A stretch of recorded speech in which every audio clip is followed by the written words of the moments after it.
सनातन board अगर बन जाता है, उससे हासिल क्या होगा, उससे फर्क क्या होगा, उससे बदलाव क्या देखने को मिलेगा? बहुत तगड़ा बदलाव है। मुसलमानों को क्या करना? उनके गुरुओं से पूछो, हमें क्या मतलब है उससे, हम तो कुछ नहीं जानते वो क्या करेंगे। लेकिन तुम सोचो हमारी चूटी काट के फिर कोई दाढ़ी बढ़े तो फिर तो वो ठीक नहीं। ये सुनाया गया कि भाई ये समुदाय तो बहुत गरीब है, तो अब हमको एक बात बताओ, ये गरीब है कि अमीर है? धर्म को आगे बढ़ाना ये कौन डिसाइड करेगा? ये डीएम डिसाइड करेगा, सीएम डिसाइड करेगा, जो शिक्षा मिनिस्टर है वो हमें बताएगा धर्म क्या है। या तो हम नकली भारत बनाना चाहते हैं, या अगर हम असली भारत बनाना चाहते हैं तो पुरातन परंपरा लागू करनी पड़ेगी इस भारत को विश्व गुरु बनाने के लिए। आज हम अपने बच्चों को जॉनी जॉनी जस पापा, ईटिंग शुगर यस पापा, इसी में लगे हैं। नहीं तो आप क्या कहते हैं कि इंग्लिश मीडियम नहीं होना चाहिए? होना चाहिए, लेकिन मॉडर्न एजुकेशन के साथ, रिलीजियस एजुकेशन के साथ। हमारे यहाँ भगवान के भोग में पशुओं की चर्बी का घी इस्तेमाल हो गया, और जो अपने आप को यूं कहते हैं ना, यूं जू नहीं रहेंगी किसी पे। क्या हम लोग कुर्सियों के इतने लोभी हो गए, इतने लालची हो गए कि अब देश को भी दांव पे लगा देंगे? ये आजकल ये नेता लोग जो जाति जाति चिल्लाते हैं, ये फालतू की बातें करते हैं। हिंदुस्तानी रहो पर पाकिस्तानी बन के बात मत करो ना, क्योंकि तब तक जनसंख्या किसी और की बढ़ गई होगी और तब तक सरकारें ढिल्ल मिल्ल की बनेंगी, और जब बनी ढिल्ल मुल्ल की तो फिर ढिल्ल मुल्ल ही रहेगा। हम जैसे लोगों को तो बोलने भी नहीं दिया जाएगा। जब भी धर्म पे बात आए इकट्ठे हो जाओ। हर आदमी का जीवन एक दर्शन है। हर शख्स की जिंदगी कुछ ना कुछ दर्शाती है, कुछ ना कुछ बताती है, कुछ ना कुछ सिखाती है। हमारे आज के इस खास प्रोग्राम में हम बात करेंगे डियर जिंदगी कि जिंदगी क्या है। हमारे प्रोग्राम का नाम है डियर जिंदगी। हम उसमें बातचीत करेंगे कि आखिर क्या कुछ वो क्षण हैं, क्या कुछ वो पल हैं जो इस जिंदगी में खास होते हैं, अनसुने होते हैं, अनकहे होते हैं। हमारे आज के इस खास प्रोग्राम में हमारे साथ बातचीत करने के लिए एक ऐसी ही शख्सियत मौजूद है जो कि ना कि सिर्फ देश में बल्कि विदेश में भी कथावाचक है, कथा सुनाते हैं, धर्म की बात करते हैं, सनातन की बात करते हैं। बहुत बहुत स्वागत है आपका ठाकुर देवकीनंदन जी। कैसे हैं? बहुत धन्यवाद शर्मा जी आपका। और आई एम फाइन, मैं बढ़िया हूँ, और आज आपके साथ बैठा हूं तो और भी अच्छा लग रहा है। देवकीनंदन जी, लोगों की कई तरीके की प्रक्रिया सभी के लिए होती है, आपके लिए भी है। कई तरीके से आपको देखते हैं, कोई आपको देवकीनंदन जी कहता है, कोई महाराज जी कहता है, कोई ठाकुर जी कहता है। तो सबसे पहला सवाल मेरा आपसे यही है कि ठाकुर जी भगवान का नाम है, हम भगवान श्री कृष्ण को भी ठाकुर जी कहते हैं, तो क्या भगवान देखते हैं आप में लोग, इसलिए आपको ठाकुर जी कहते हैं? नहीं, ऐसा नहीं। भगवान वो देखें, वो आप में भी भगवान देख सकते हैं जी। हरि व्यापक सर्वत्र समान, वो सब में भगवान देख सकते हैं। लेकिन मैं अपने आप को भगवान ना समझ लूं ना जी, वहां प्रॉब्लम वहां होगी कि जब मैं अपने आप को भगवान समझ लूंगा या आप अपने आप को समझ लेंगे। हम जब रासलीला में रहा करते थे तो वो स्वरूप जो हम धारण करते थे, तो बड़े बड़े संत महात्मा भी बड़े आदर से प्यार से ठाकुर जी कहते थे, और तब से ये चीजें साथ में चली आ रही हैं। तो वो ठाकुर जी उसी का एक प्यार है, उसको लेके चलो। देवकीनंदन जी, कई सारी बातें होती हैं, सनातन बोर्ड के बारे में बात हो रही है, धर्म के बारे में बात होती है, कई तरीके की प्रतिक्रियाएं हैं, उन सब चीजों के बारे में हम बातचीत करेंगे। लेकिन कुछ ऐसी चीजें जो आपके जो भक्त हैं या जो लोग आपको जानते हैं वो जानना चाहते हैं, लेकिन अभी तक आपके बारे में उनको ये नहीं पता है कि देवकीनंदन जी एक्चुअली में हैं कौन, कैसे उनका जन्म हुआ, कैसे वो बड़े हुए, 6 साल की उम्र में किस तरीके से उन्होंने घर छोड़ दिया और धर्म के मार्ग पे चल पड़े, 13 साल की उम्र में किस तरीके से ग्रंथ पढ़ लिए। देखिए अनुज जी, मैं आपको एक बात बताता हूं। जिस समय हमारा जन्म हुआ, आई होप के आप क्या साल के हैं? मैं 38 ईयर्स का हूं। हाँ, तो लगभग आपके समय में भी जब हम लोग अपना बचपन जी रहे थे तो सब सेटल नहीं थे, सब सेटल नहीं थे जी, अनसेटल थे, और अनसेटल टाइम में हम लोग आए हैं। अब अगर मैं उस समय को बताऊंगा तो ऐसा लगता है जैसे हम लोग अपनी गरीबी को ना बता रहे हैं, सुना रहे हैं। और मुझे एक दृश्य याद आ रहा है कि जब मेरा जन्म ब्रज में हुआ, गांव में हुआ, ब्राह्मण परिवार में हुआ जी, और परिवार बड़ा था। हम लोग 6 बहन भाई हैं जी, माता जी पिताजी सब गांव में ही रहते थे। कोई बेसिक ऐसी चीजें तो थी नहीं कि जो बिजनेस चल रहा है कि ये चल रहा है। तो हमने वो दृश्य देखा है कि हम गांव से कम गांव से हम जो है ना 5 किलोमीटर 6 किलोमीटर पैदल चलते थे। कितना? 6 किलोमीटर पैदल चलते थे, 6 किलोमीटर, 5 से 6 किलोमीटर। और कई बार ये सिचुएशन होती थी कि गर्मी में हमको कहीं पैदल जाना है, 6 किलोमीटर जाना है, अब सड़क पे इतने इतने भाटा पड़े, भाटा समझ गए, पत्थर पड़े, और दूसरी तरफ जिससे जाएंगे वो 4-5 किलोमीटर वो भी है, तो वहां रेती है, वो गर्म है। तो मैंने कई बार जर्नी ऐसी भी शुरू की है कि पैदल चलना शुरू किया, पैरों में चप्पल नहीं है और धूप पड़ रही है, अब वो क्रॉस तो करना ही है, रास्ता तो चलना ही है, तो बालू बहुत गर्म है। तो यहां ये देखनी है कि कितनी डिस्टेंस पे घास है, घास कितने डिस्टेंस पे है, तो उस घास पे खड़े हो गए, फिर वहां से रन करना है, वहां से रन करना है तेज, जिससे बहुत जल्दी उस पार्ट तक पहुंच जाए जहां घास है और उस पे जाके खड़े हो जाए। और ऐसे 4-5 किलोमीटर होते थे। तो वो बिना चप्पल के गर्मियों में पैदल जाना, इतने इतने पत्थर पड़े हैं उनके ऊपर पैदल जाना है, साइकिल भी आपके पास में है नहीं, और जाना है ही आपको। 6 साल का था तो मैं वृंदावन आ गया था। 6 साल की उम्र क्या होती है? बहुत छोटी। शायद उस समय बच्चे को ये भी नहीं पता होता है कि आप, बिल्कुल, आज जब हम इस बात को करते हैं ना, तो लगता है कि कैसे संभव हुआ होगा, पर वो मुझे ऐसा लगता है कि ठाकुर जी ने सब निर्धारित कर रखा होता है, किसको कहाँ रखना है, कहाँ से निकालना है, कहाँ पहुंचाना है। ये ऑल थिंग्स आर फिक्स, ये सब फिक्स है। और मुझे लगता है मेरी लाइफ तो ठाकुर जी ने फिक्स की। हम 6 साल के वृंदावन में आ गए, फिर जो हमें कथाएं कहनी है, हमें वो सब ग्रंथों में पढ़नी थी, पर वो तो लीला में हमने कर ली। जब हम कोई लीला कर रहे हैं, चाहे वो प्रहलाद की लीला कर रहे हैं, द्रौपदी चीरहरण लीला कर रहे हैं, या कोई राम जी की लीला कर रहे हैं, तो जो हमें ग्रंथों से पढ़ना था वो तो हम चरित्र निभा के। ये हमने पढ़ा है आपके बारे में कि आप जो पार्टिसिपेशन करते थे उसमें सब कैरेक्टर्स के पार्टिसिपेशन, ऑल, मतलब जिनके यहाँ हम ले रहते थे उनको ये लगता था आज ये व्यक्ति नहीं है, अच्छा इसका काम ज्यादा है, बोले इसको बना दो। और संयोग से ठाकुर जी की कृपा से वो सरस्वती माँ की कृपा भी थी कि वो कंप्लीट होता था। तो वो सब चीजें थी, और इसीलिए मुझे अवसर हुआ ना कि मुझे फिर स्वाध्याय करने का अवसर जितना भी मिला भागवत का वो किया।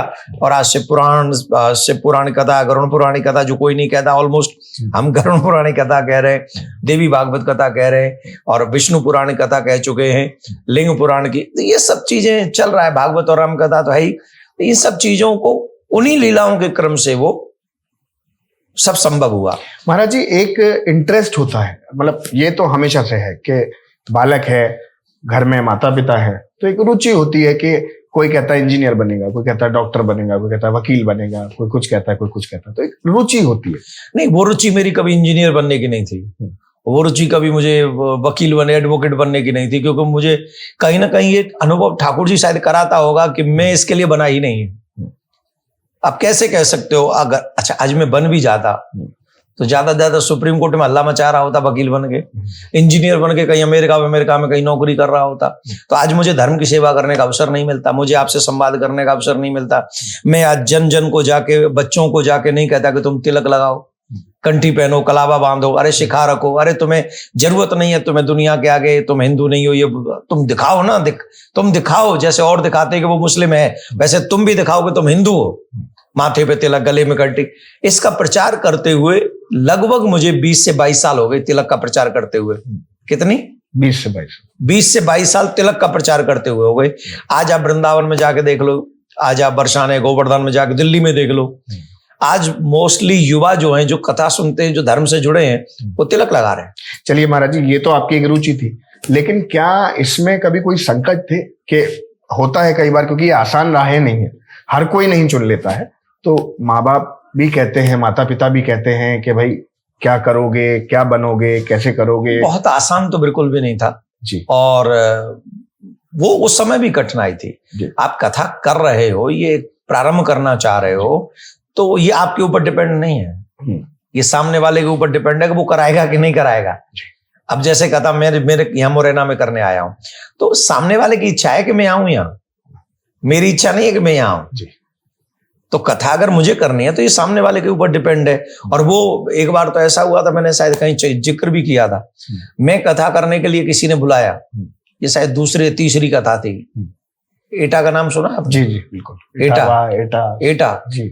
एटा में ही एक जगह है जैथरा, जी बड़ी खतरनाक जगह। आप 97 का जैथरा सोचो कैसा होगा वो, जी आप 97 98 का एटा कैसा होगा। जी शाम को सन्नाटे पे सड़क होती थी। जी मुश्किल ये है कि मैंने उसी जैथरा में रात सड़क पे काटी है, जहां शाम को नहीं निकलते थे लोग। सड़क पे काटी एक ब्रेंच पे, कथा करने में गया, वहां कोई और ही कथा कर रहा ऑलरेडी। अच्छा बुलाया गया मुझे, कर कोई और रहा है, अरे क्या नया ऐसा लड़का है क्या कथा करेगा। तो वहां शुरू और कोई कथा कर चुका है। अब वापस आने का किराया नहीं है जेब में, कैसे करोगे बताओ। तो रात सड़क पे काटी हमने ब्रंच पे।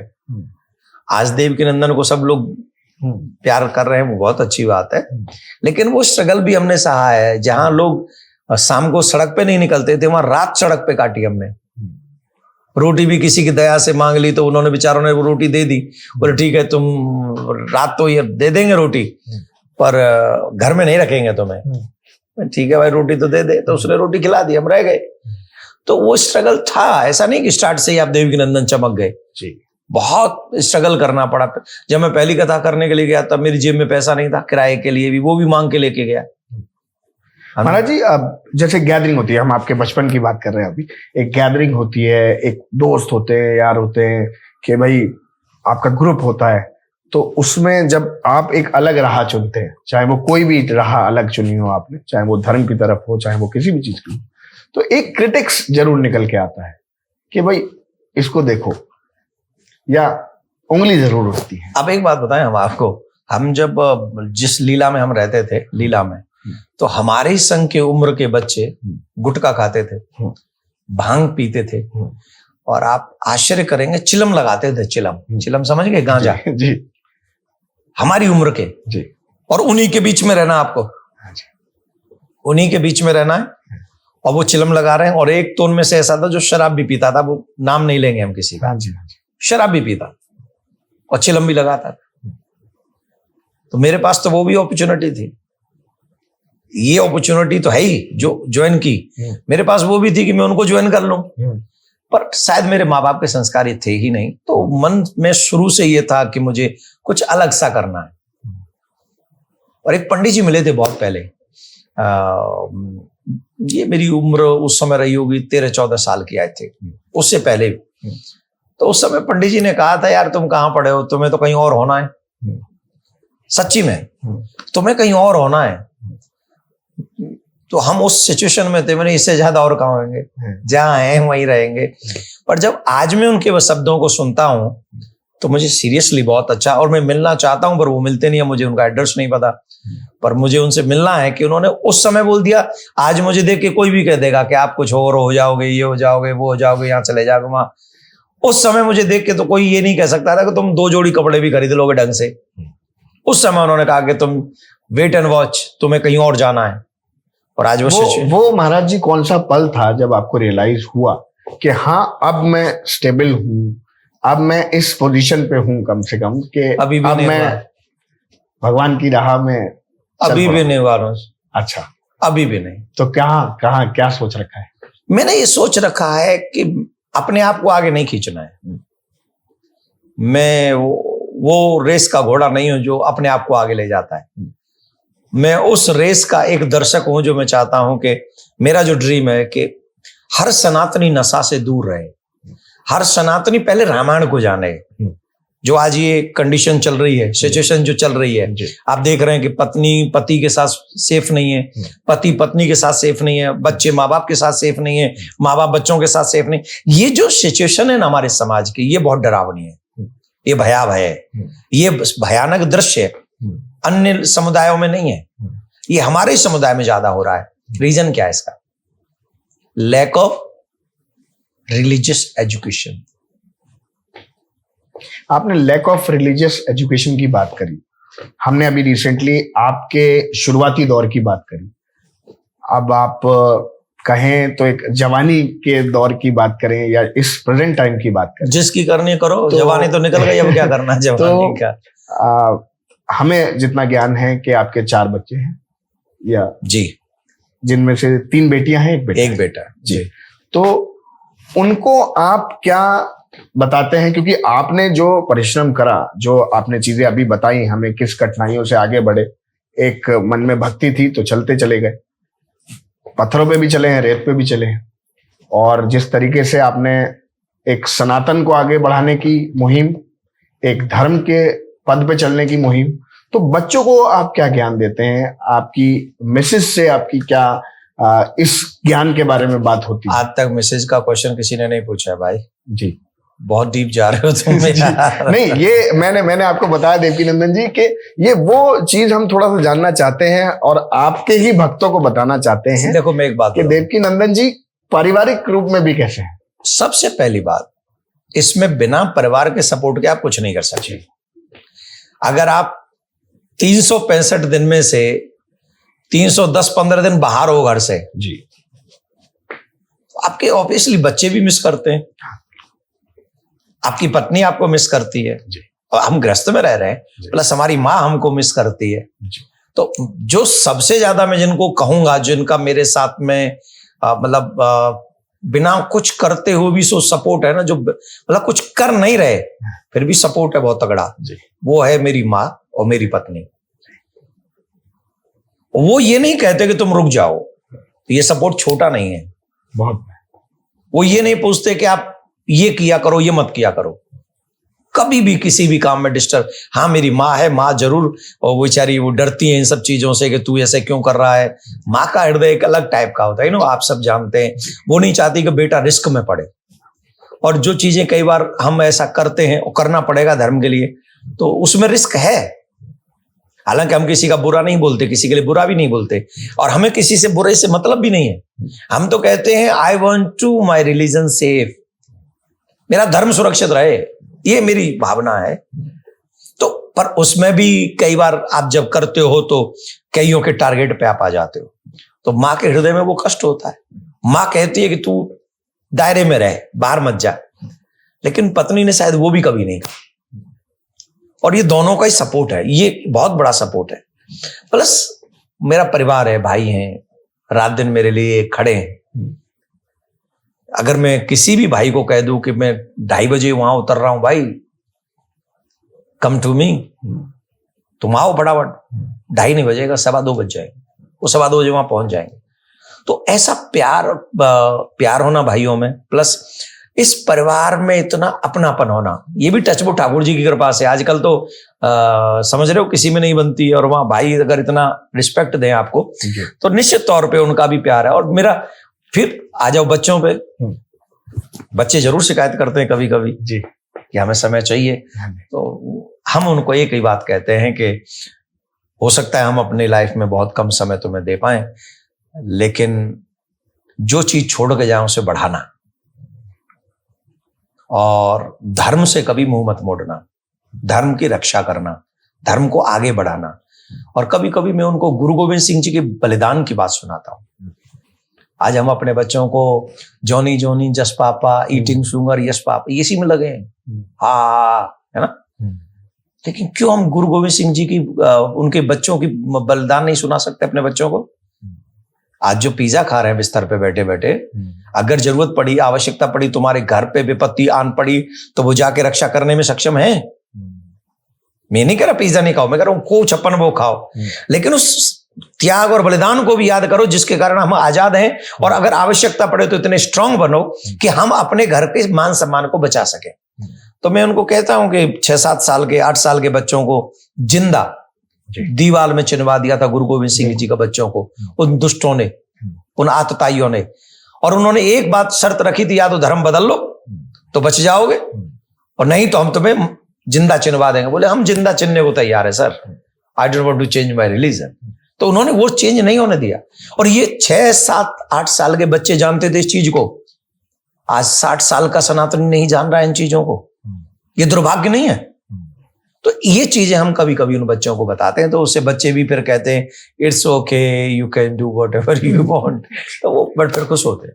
महाराज जी, एक मेरा सवाल है, हम यूथ की एक तरीके से बात कर रहे हैं, बच्चों की बात कर रहे हैं, तो उसी को कंटिन्यूएशन में लूंगा कि धर्म की बात कर रहे हैं, सनातन की बात कर रहे हैं। हमारे यहाँ हिंदू धर्म से हम हैं, मैं भी ब्राह्मण हूं। कांवड़ यात्रा निकलती है, कांवड़ यात्रा के बीच में बड़ी शिकायतें आती हैं। काहे की कि बच्चे गांजा पी रहे हैं, यूथ चरस पी रहा है, भांग पी रहे हैं, आप उसको किस तरीके से देखते नहीं, हैं? मैंने सुना नहीं है, ये पहली बार मैं सुन रहा हूं। और अगर कोई ऐसा कर रहा है कावड़ को लाते समय तो वो गलत कर रहा है। अब ये कहेंगे साहब बाबा भगवान भोले बाबा भी भांग पीते हैं, ये पीते हैं, ये कहेंगे ना जी। तो बाबा तो जहर भी पीते हैं। बाबा ने कालकूट जहर भी पिया था, तुम एक आध ड्रॉप लेके देखो, नहीं ले पाओगे ना। तो समर्थ को नहीं, गोस्वामी तुलसीदास बाबा कहते हैं समर्थ को नहीं दोष घुसाएं। पहली बात तो ये प्रमाणित नहीं है कि बाबा भांग पीते हैं। और अगर मैं मान भी लूं तुम्हारे लिए कि वो पीते हैं तो वो विषपान भी करते हैं, वो करके दिखाओ। वो निर्वस्त्र रहते हैं, कैलाश पे रहते हैं, वहां रहते हैं भयानक सर्दी में, तुम रह के दिखाओ। तुम एक दिसंबर महीना नवंबर में तो तुम गर्म पानी से नहाने लग जाते हो, और तुम नकल करोगे भोले बाबा की, गर्मी में भी तुम गर्म पानी से ही नहाते हो। तो ये सब चीजें ठीक नहीं है। ये जो शरीर है ये मंदिर है, और इस मंदिर को नशे के लिए नहीं बनाया भगवान ने, ये उपासना के लिए बनाया। आप कावड़ ला रहे हो, कितनी बड़ी मेहनत कर रहे हो, कितना बहुत तगड़ी उपासना है ये। और अगर आप नशा कर रहे हो तो मेरे प्यारे ये बहुत गलत कर रहे हो। किसी भी प्रकार का नशा युवा बच्चों को, सनातनियों को नहीं करना चाहिए। ये हम आपके चैनल के माध्यम से कहना चाहते हैं। नशा देखो 3 चीजों का पतन करता है। सबसे पहले तुम्हारे धन का पतन करता है, दूसरा तुम्हारे सम्मान का पतन करता है। पहला धन, फिर सम्मान। नशेड़ी का कोई सम्मान नहीं होता। अगर मैं ही यहाँ बैठ के पीर भांग खा के हाँ गुरु पूछो गुरु यूं करता रहूं तो तुम आओगे हमारे पास में अगली बार, कहोगे यार खुद ही यार भरोसा ना आए जी, और आए चलो जो कौन थे पूछ रहे हैं हम, कहोगे कि नहीं कहोगे? तो हम अगर नशा करेंगे तो हमारा सम्मान गया, धन तो गया ही क्योंकि खरीद लिया, धन भी गया, सम्मान भी गया। और तीसरी जो सबसे बड़ी चीज जाती, मैं 4 बताऊंगा, तीसरी शरीर गया। बिल्कुल, नशा करोगे तो वो खराब होगा, लीवर खराब, ये खराब, वो खराब। चौथा, आप अपने बच्चों की नजरों में गिर जाते हो सर, और वो बड़ा खतरनाक होता है। जब कोई माँ बाप अपने बच्चों की नजरों में गिरे तो हमारे यहां ये कहते हैं कि ठोकर लगे पहाड़ से गिरे आदमी उठ जाएगा, लेकिन जब नजरों से गिरे तब नहीं उठ पाता है। और सबसे बड़ा बुरा दिन होता है उस दिन जब व्यक्ति अपने बच्चों की नजरों में गिरता है।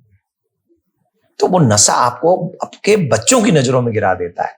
आप तब मानव नहीं रहते, तब उनके लिए शैतान हो जाते हो आप। तो मैं चाहूंगा कि नशा किसी भी प्रकार का हम लोगों के लिए अच्छा नहीं। महाराज जी, एक बड़ा ज्वलंत मुद्दा है वक्फ बोर्ड का, और सनातन बोर्ड की आपने मांग करी है, आप लगातार उसके लिए वोकल हैं। सबसे पहला सवाल ये है कि सनातन बोर्ड अगर बन जाता है, जिसका आपने कई बार जिक्र कराया, आप करते हैं ना, उससे हासिल क्या होगा, उससे फर्क क्या होगा, उससे बदलाव क्या देखने को मिलेगा? बहुत तगड़ा बदलाव होगा।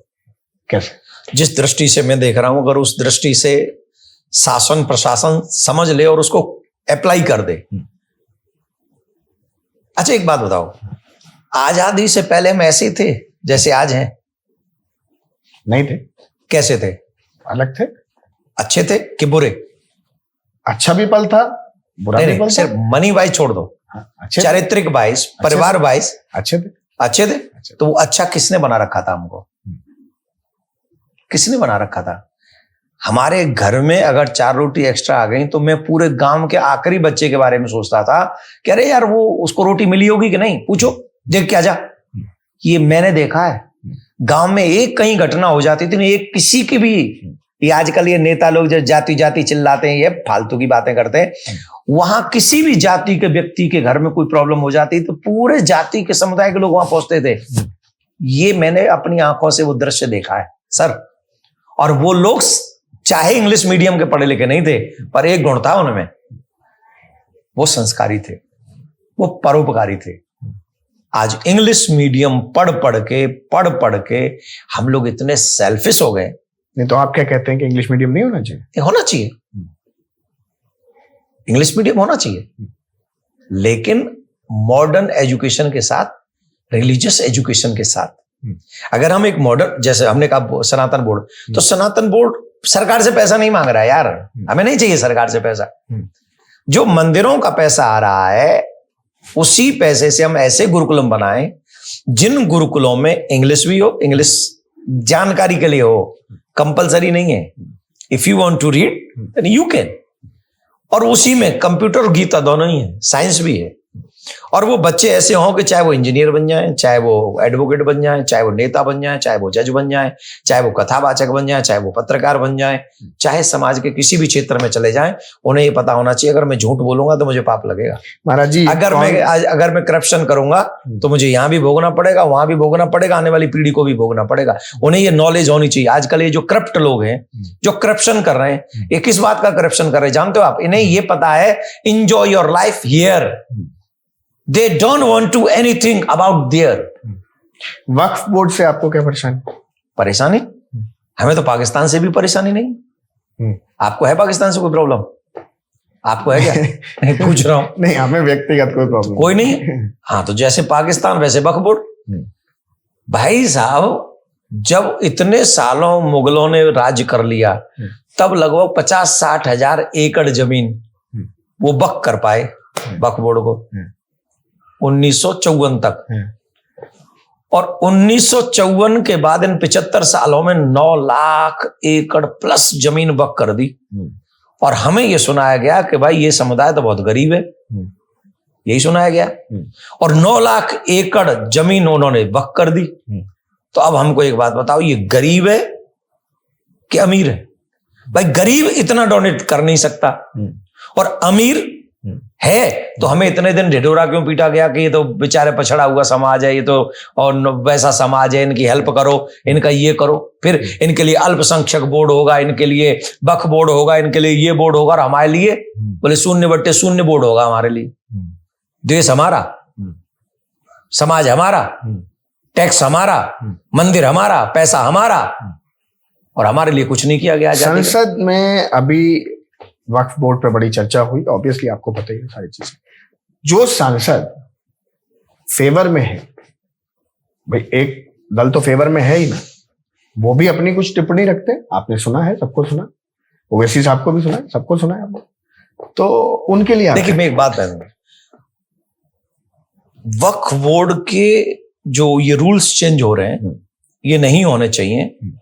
उस समुदाय के लोग 37 है। कितने? 30। हर एक पार्टी में से जितने भी लोग हैं वो 37 है। और वोट पड़िए उस पक्ष में 232। तो 195 कौन है? वो कौन है? क्या वो हिंदू नहीं है? और क्या उनको हिंदुओं ने वोट नहीं किया है? और अगर उनको हिंदुओं ने वोट किया है तो क्या वो उस वोट का महत्व जानते हैं जिनको हमने वोट किया है? आप ये परमिशन दिलवाना चाहते हैं वक्फ बोर्ड के माध्यम से कि आप पूरा देश कवर कर लो, अब ये चाहते हैं ना।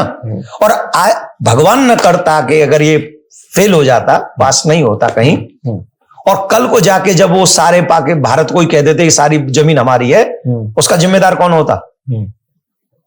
इन 195 लोगों से पूछना पड़ेगा, आप कौन हैं और आपने ऐसा क्यों किया? आपने क्यों आवाज नहीं उठाई कि मंदिरों को बचाने के लिए सनातन बोर्ड बना? एक ने नहीं उठाई। क्यों नहीं उठाई भाई? मैंने सुना है कि जो एनडीए में हैं, जो उस समुदाय के लोग हैं, उन्होंने एनडीए के 1-2 पार्टी से इस्तीफा दे दिया है कि हम नहीं रहेंगे साहब, तुमने ये नहीं किया। राइट, दे दिया है, बिल्कुल। तो इन पार्टियों में जो 195 सांसद हैं, उनमें से एक का भी जमीर नहीं जगा कि हम देश को दांव पे नहीं लगा सकते, हम तो जा रहे हैं तुम्हारी पार्टी छोड़ के।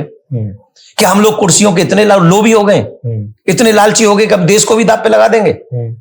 मैं ऐसा मानता हूं, और हम चाहते हैं हर वोटर को यह पूछना चाहिए 195 सांसदों से कि आपने ऐसा क्यों किया। पर्सनली पूछो उनसे। हर सनातनी को पूछना चाहिए कि मैंने आपका वोट किया था, आपने वक्फ बोर्ड के साथ क्यों खड़े हो गए आप वहां जाके। हर सनातनी को पूछना चाहिए, अपनी वोट की कीमत समझो। कोई भी मेरी वोट लेकर सांसद, एमएलए, एमपी बन जाए और वो मेरे धर्म के अगेंस्ट, मेरे देश के अगेंस्ट वोट करे, तो उसमें मैं भी गुनहगार हूं, मैं भी जिम्मेदार हूं, क्योंकि मेरी भी एक वोट उसमें इन्वॉल्व है। धर्म के खिलाफ मैं कुछ नहीं सुन सकता। धर्म को आगे बढ़ाना ये कौन डिसाइड करेगा? डीएम? ये डीएम डिसाइड करेगा, सीएम डिसाइड करेगा, और वो क्या नाम है, वो क्या बोलते हैं, शिक्षा मिनिस्टर समझाएगा। जो शिक्षा मिनिस्टर है वो हमें बताएगा धर्म क्या है, जैसे खुद कुछ नहीं पता। धर्म का विषय धर्माचार्यों पे छोड़ना चाहिए। राजा दशरथ ने गुरुकुलम नहीं खोले थे क्या? क्या नहीं कर सकते थे राजा दशरथ? पर गुरुकुलम उन्होंने वशिष्ठ जी के यहां रखे थे। काय को? कि वो काम उन्हीं का है और अपने बेटों को उनके यहां भेजा था। या तो हम नकली भारत बनाना चाहते हैं, या अगर हम असली भारत बनाना चाहते हैं तो पुरातन परंपरा लागू करनी पड़ेगी इस भारत को विश्व गुरु बनाने के लिए। अगर हम सोचते हैं कि हम थोड़ा चला देंगे ऐसे भारत नहीं बचेगा। अब मैं और आप इन्वॉल्व हो जाएंगे तो क्या कर लेंगे? कहीं ना कहीं आप अपना स्वार्थ देखोगे, मैं अपना स्वार्थ देखूंगा। पर उनमें चारों शंकराचार्य गृहस्थी नहीं है, सन्यासी हैं। हमारी निम्बार्क संप्रदाय के जो जगत गुरु हैं वो त्यागी हैं, बैरागी हैं, उन्हें कोई मतलब नहीं इनसे। तो वो जब धर्माचार्य जिनके बीवी बच्चे ही नहीं है, वो आप अगर सनातन जगत को जब आगे दिशा निर्देशन देंगे, और उनसे ज्यादा शास्त्र का बोध किसी को नहीं है, तो उनके द्वारा मॉडर्न गुरुकुलम चले। और फिर हमने उसमें रखा था कि भाई रिटायर्ड जज भी उसमें होने चाहिए, बॉडी में, मतलब नीचे वाली बॉडी में, ऊपर वाली बॉडी में नहीं, उनके नीचे में फिर कुछ कानून के जानकार होने चाहिए। फिर प्रत्येक स्टेट में वो चीजें अलग अलग होंगी, अलग अलग स्टेट के अलग अलग लोग होंगे, तो वहां भी अलग अलग अच्छी जो निपुण लोग हैं, समाज के अच्छे लोग हैं, अरे उन लोगों को लगा के खड़ा करो, सनातनी तो सेवा करो। तो कम से कम आज ये जो बच्चों का हाल है, ये बच्चों का हाल तब नहीं होगा। गौ जो सड़क पे घूम रही है वो नहीं घूमेगी। हमारे माता पिताओं के लिए जो लोग वृद्धाश्रम बना रहे हैं वो नहीं बनाने पड़ेंगे। जो गरीब लोग बिना इलाज के मर रहे हैं, सरकारी हॉस्पिटल में वो इलाज नहीं मिलता, प्राइवेट को वो चुका नहीं सकते। ये एग्री और नॉट? बिल्कुल, ये तो समाज का सच्चा दर्पण है ना। बिल्कुल। तो अगर हम अपने मंदिरों के पैसों से ऐसे हॉस्पिटल्स बनाएं जो हर प्रकार के रोग का इलाज करे और उनका चार्ज कोई न करना पड़े, किसी को न करना ये पड़े, पॉसिबल है महाराज जी? Everything is possible. अगर ईमानदारी से प्लान जो मैं सोच रहा हूं, अगर उसी को अप्लाई किया जाए, ईमानदारी से पॉसिबल है। मैं कुछ आउट ऑफ द बॉक्स चीज इसमें जोड़ रहा हूं। देखिए, मैं कभी धर्म को और राजनीति को एक साथ नहीं जोड़ रहा, लेकिन मैं आउट ऑफ द बॉक्स चीज इसमें आपको एक एग्जांपल के तौर पे बता रहा हूं। दिल्ली में आप जानते हैं हाल ही में सरकार चली गई, आम आदमी पार्टी की सरकार थी। बिल्कुल यही सब वादे करके आम आदमी पार्टी की जब सरकार आई, क्योंकि एक राजनेता भी होता है, जिसमें पहली बार हम थे उस चुनाव में, हमने देखा कि जनता किस तरीके से देख रही थी कि आम आदमी आया है और 67 सीटें भी दे दी और सब कुछ हो गया। मुफ्त पानी, मुफ्त बिजली, मुफ्त अस्पताल, ये सारे वादे थे। उनके संघ के लोगों से पूछो कि जब उन्होंने अंदर बैठ के मीटिंग करी थी तो उनकी इच्छाएं क्या थी। पब्लिक के लिए बोलने के लिए वो माइक पे कुछ थे, लेकिन अंदर जब सेटिंग चल रही थी तो कुछ वीडियोस भी आपने देखे हुए हैं। तो अंदर वाला वो सच था, और ये समाज नहीं समझ पाया, पब्लिक नहीं समझ पाई। और प्लस उनको नेता बनना था, यही एक भ्रमित हो जाता है। नहीं, उनको नेता बनना था, उनको एक पार्टी रन करनी है। मैं किसी की पर्सनल नहीं बोल रहा हूं, जिसको नेता बनना है, जिसको सरकार चलानी है, जिसको और कुछ करना है, वो हमेशा फायदे नुकसान की बात करेगा। और जब फायदा नुकसान होगा वहां धर्म बचेगा ही नहीं। तो आप कह रहे हैं ये पॉसिबल है? आप, मैं क्या करूं, धर्म बचेगा ही नहीं। जो स्वार्थ की बात करेगा, जो हानि और लाभ की बात सोचेगा कि मेरी हानि क्या होगी, मेरा लाभ क्या होगा, मुझे कितना क्या मिल जाएगा और कितना क्या छूट जाएगा, वो कभी भी धर्म की रक्षा नहीं कर सकता। लिख लीजिए, नोट कर लीजिए। और जिस विचार से मैं सोच रहा हूं, अगर उस विचार से वो चीजें हो गई, जो कि करने कराने वाला ठाकुर जी है, मैं और आप नहीं है, मैं गारंटी से कहता हूं एवरीथिंग इज पॉसिबल, सब पॉसिबल है और समाज हित में है। महाराज जी, सनातन बोर्ड की हम बात कर रहे हैं, तो मोदी जी प्रधानमंत्री हैं, सेंट्रल में सरकार है, केंद्र में सरकार है, कई राज्यों में अलायंस है, और उत्तर प्रदेश की खास करके बात करें तो डबल इंजन सरकार कहा जाता है।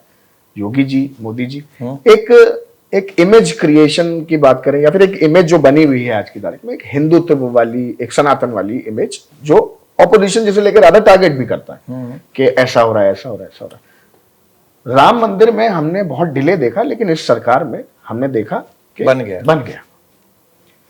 क्या सनातन बोर्ड मोदी जी और योगी जी के रहते हुए अब ग्राउंड पे हम कहें, या फिर क्या ये पॉसिबिलिटी अब बन रही है? आपकी किसी से चर्चा हुई कि अब ये आ जाएगा? अगर मेरी वार्तालाप हुई, अगर मेरी किसी से चर्चा हो जाती तो ये सब फिक्सिंग हो जाती।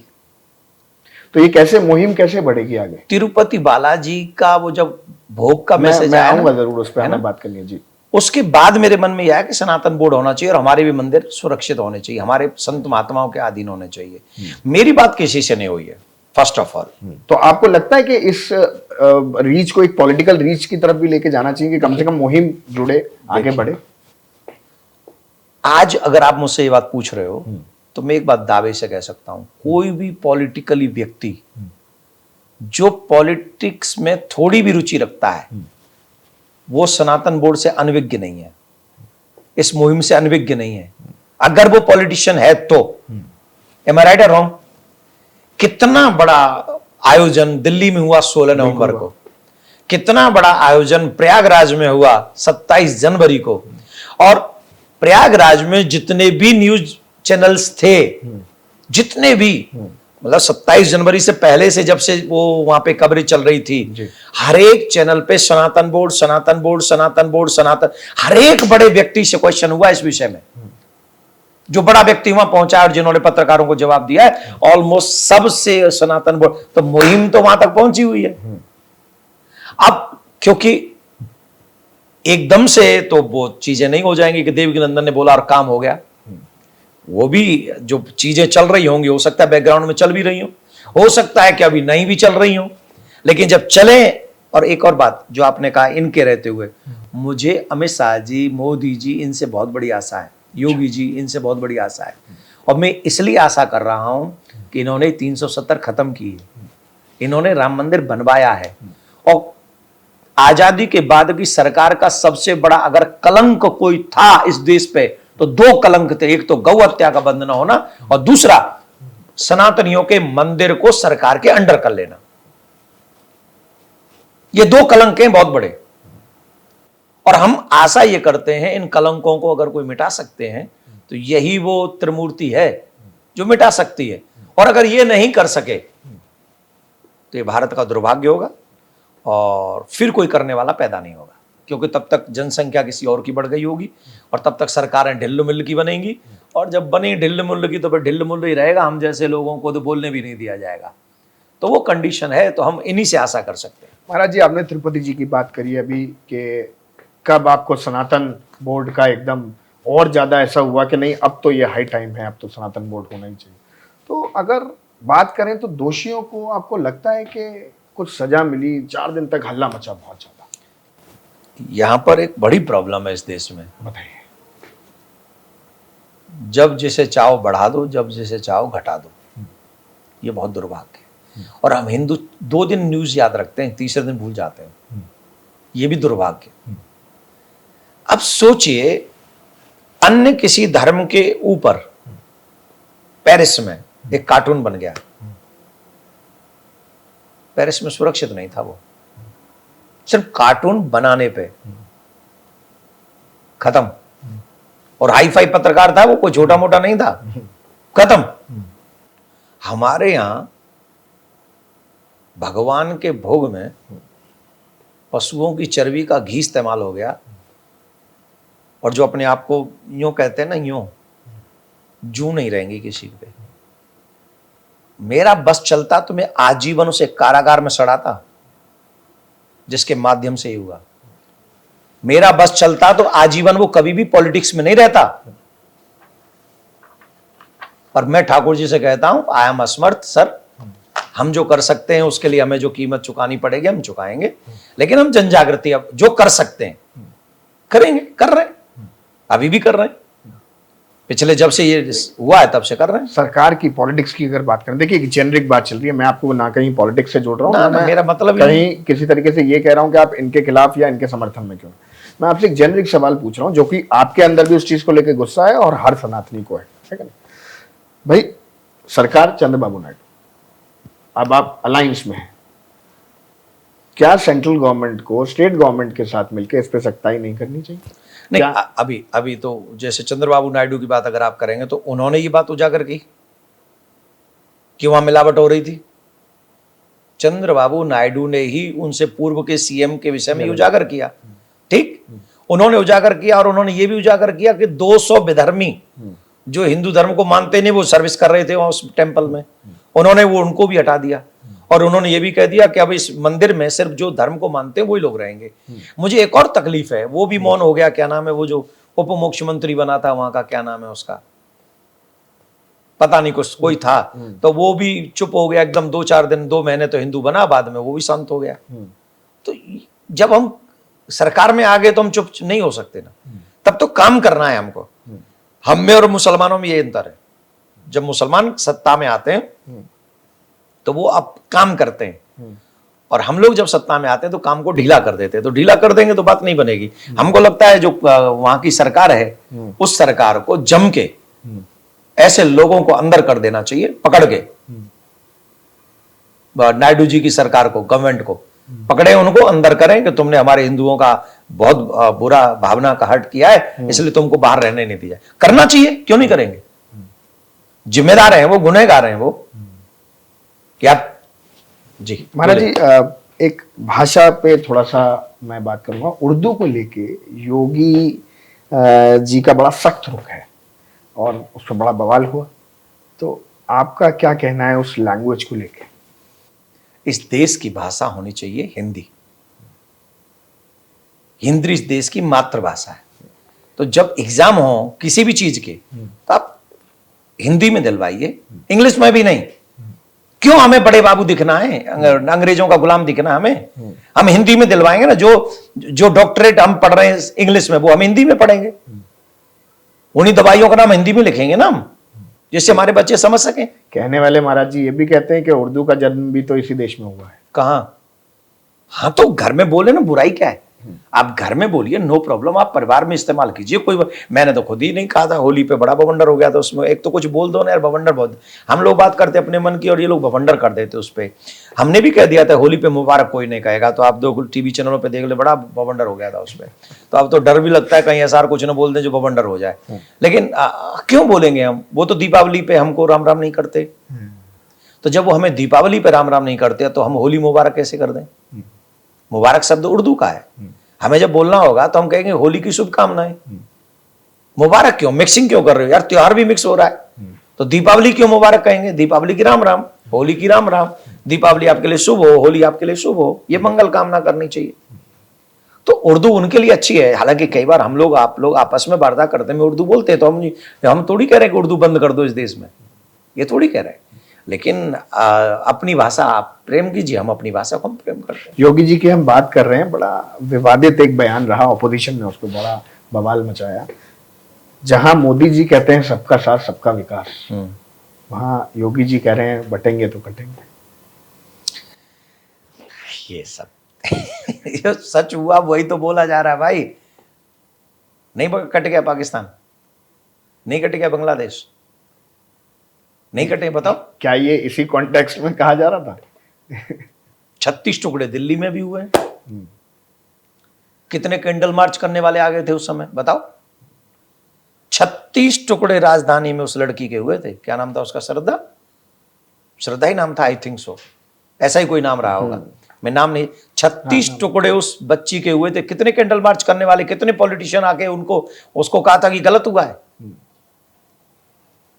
अभी दलित बेटी को पकड़ लिया, 14 साल की बच्ची को, यहीं उत्तर प्रदेश में, और चारों के चारों एक ही धर्म के थे। 2 महीने तक किडनैप करके रखा उसे, 2 महीने तक, और हर दिन उसके साथ दुष्कर्म किया।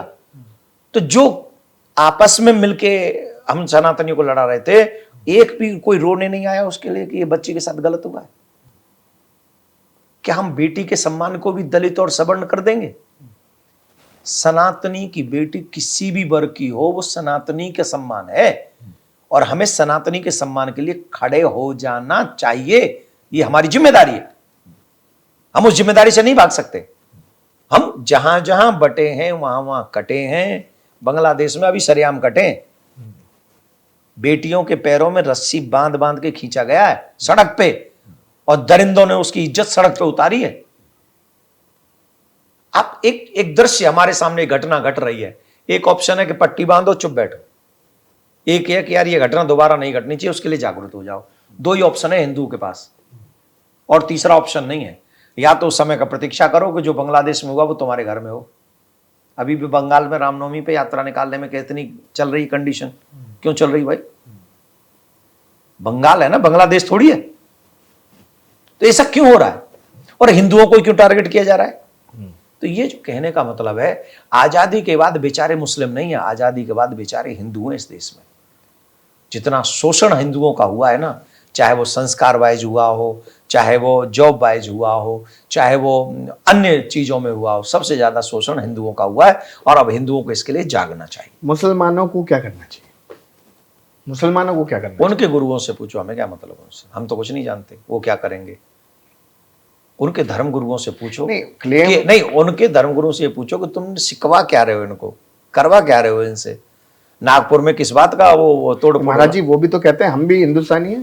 तो रहो ना, हिंदुस्तानी रहो। तुमसे कौन कह रहा है कि तुम पाकिस्तानी हो जाओ? हिंदुस्तानी रहो पर पाकिस्तानी बन के बात मत करो ना। प्रॉब्लम तो यही है। हमने तो हमेशा प्यार किया, हमने कहां झगड़ा किया, हम कहां लड़ते हैं आपसे। पर जब हिंदुस्तान में रह के पाकिस्तान, और वो जो एक वो हैदराबादी है, मैं तो उसका नाम, अरे नाम मत लीजिए उसका भाई, हम नहीं नाम लेते, खाना शुद्ध हो जाते। वो जो हैदराबादी है वो सदन में कहता है जय फिलिस्तीन। अरे फिलिस्तीन कौन है भाई तेरी? कौन है? क्या रिलेशन है तुम्हारा? तुम भारत में रह के वंदे मातरम नहीं कह सकते, भारत माता की जय नहीं कह सकते, पर जय फिलिस्तीन कहोगे वहां। और उसके बाद हमसे ये आशा करोगे कि हम तुम्हें माला पहनाएंगे। यार कमाल है, इतना भी स्वाभिमान गिरा थोड़ी हमारा। हम तो कहते तुम अपना काम करो, हमें अपना काम करने दो, डिस्टर्ब मत करो बस हमको। महाराज जी अभी हाल ही में महाकुंभ का महापर्व था, थोड़ा सा समय और लूंगा बस आपका।